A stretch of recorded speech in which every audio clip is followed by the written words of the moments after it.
नमस्कार दोस्तों, पॉलिटिक की दुनिया में आपका स्वागत है। हमारे YouTube channel the police pair में ये हमारा पहला वीडियो है। आज के इस वीडियो में हम देखेंगे कि राज्य के जो मूल तत्व होते हैं वो कौन कौन से होते हैं। तो जैसा कि आप स्क्रीन पर देख पा रहे हैं कि राज्य के 4 मूल तत्व होते हैं। पहला जनसंख्या, दूसरा निश्चित भूभाग, तीसरा सरकार और चौथा संप्रभुता।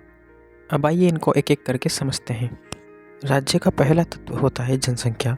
जनसंख्या राज्य के निश्चित भूभाग में स्थायी रूप से निवास करने वाले लोगों के समूहों को जनसंख्या कहते हैं। जनसंख्या को लेने के लिए एक राज्य का निश्चित भूभाग भी होना आवश्यक है। तो राज्य का वह निर्धारित क्षेत्र जिसकी स्पष्ट भौगोलिक सीमाएं होती हैं निश्चित भूभाग कहलाता है।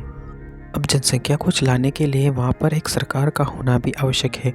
तो सरकार राज्य की वह संस्था जो कानून बनाती है, उनका पालन करवाती है और प्रशासन चलाती है, सरकार कहलाती है। राज्य का आखिरी और सबसे महत्वपूर्ण तत्व होता है संप्रभुता। संप्रभुता का मतलब होता है कि राज्य की वह सर्वोच्च शक्ति जिसके अंतर्गत वह आंतरिक और बाह्य मामलों में किसी अन्य सत्ता के अधीन नहीं होता, संप्रभुता कहलाती है। यानी कि वह देश अपने आंतरिक और बाह्य मामलों में फैसला लेने के लिए स्वतंत्र होता है। अब हम आगे राज्य के 4 मूल तत्वों में से एक तत्व सरकार के बारे में देखेंगे। सरकार राज्य का क्रियात्मक तत्व होता है जो राज्य का प्रशासन चलाने में सहायक होता है। आगे हम देखते हैं सरकार के प्रमुख प्रकार के बारे में। लोकतांत्रिक सरकार, जिस सरकार में जनता द्वारा चुने गए प्रतिनिधि शासन करते हैं उसे लोकतांत्रिक सरकार कहते हैं। इसका उदाहरण है भारत। लोकतंत्र यानी कि जनता में से ही जो प्रतिनिधि होते हैं जो जनता के द्वारा ही चुने जाते हैं और वो जो जनता के लिए ही काम करते हैं, इसी सरकार को लोकतांत्रिक सरकार कहते हैं।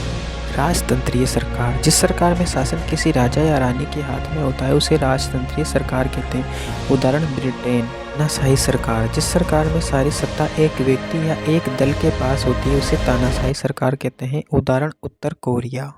गणतंत्रीय सरकार, जिस शासन व्यवस्था में राज्य का प्रमुख जनता द्वारा या प्रत्यक्ष या अप्रत्यक्ष रूप से चुना जाता है तथा उसका पद वंशानुगत नहीं होता उसे गणतंत्रीय सरकार कहते हैं। उदाहरण भारत, अमेरिका और फ्रांस।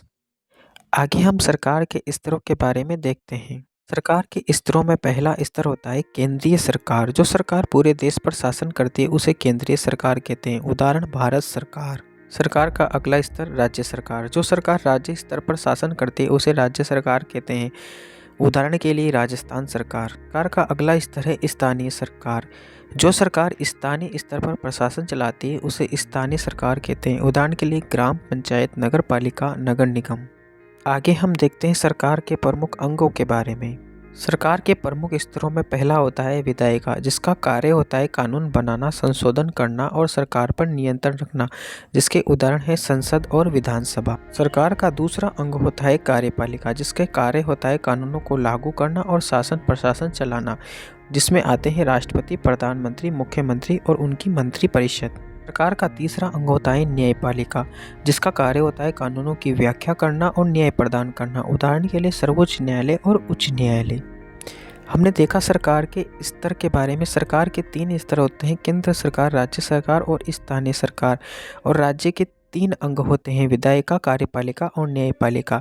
आगे हम देखते हैं केंद्र सरकार के अंगों के बारे में। विधायिका केंद्र में संसद, इसमें शामिल है राष्ट्रपति, लोकसभा, राज्यसभा।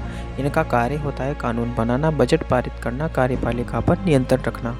अगला स्तर होता है कार्यपालिका। इसमें केंद्र में आते हैं राष्ट्रपति, उपराष्ट्रपति, प्रधानमंत्री और उसकी मंत्रिपरिषद। प्रशासनिक अधिकारी, इसका कार्य होता है संसद द्वारा बनाए गए कानूनों को लागू करना। अगला होता है न्यायपालिका। केंद्र में होते हैं सर्वोच्च न्यायालय, उच्च न्यायालय, अधीनस्थ न्यायालय। इनका कार्य होता है संविधान व कानूनों की व्याख्या करना तथा न्याय देना। इसी प्रकार हम केंद्र के साथ साथ राज्य सरकार के अंग भी देखते हैं। राज्य में राज्य विधानमंडल, इसमें शामिल है राज्यपाल, विधानसभा और विधान परिषद। यहाँ पर हम ये भी देखें कि भारत में विधान परिषद अभी केवल 6 राज्यों में ही है। जिन राज्यों में है विधान परिषद उत्तर प्रदेश, बिहार, महाराष्ट्र, कर्नाटक, तेलंगाना और आंध्र प्रदेश। इन 6 राज्यों में विधानसभा के साथ साथ विधान परिषद भी है।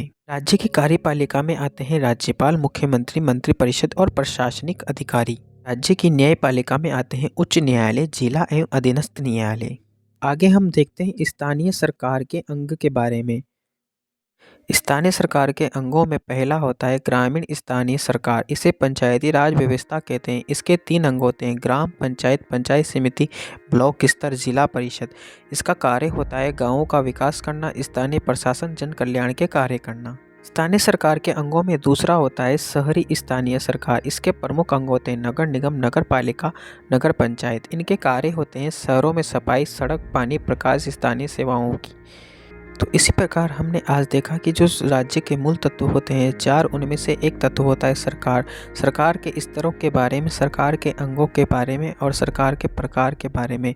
सरकार के स्तरों में भी केंद्र सरकार, राज्य सरकार और स्थानीय सरकार के अंगों के बारे में। आपको ये वीडियो कैसा लगा कमेंट बॉक्स में ज़रूर बताएं। धन्यवाद।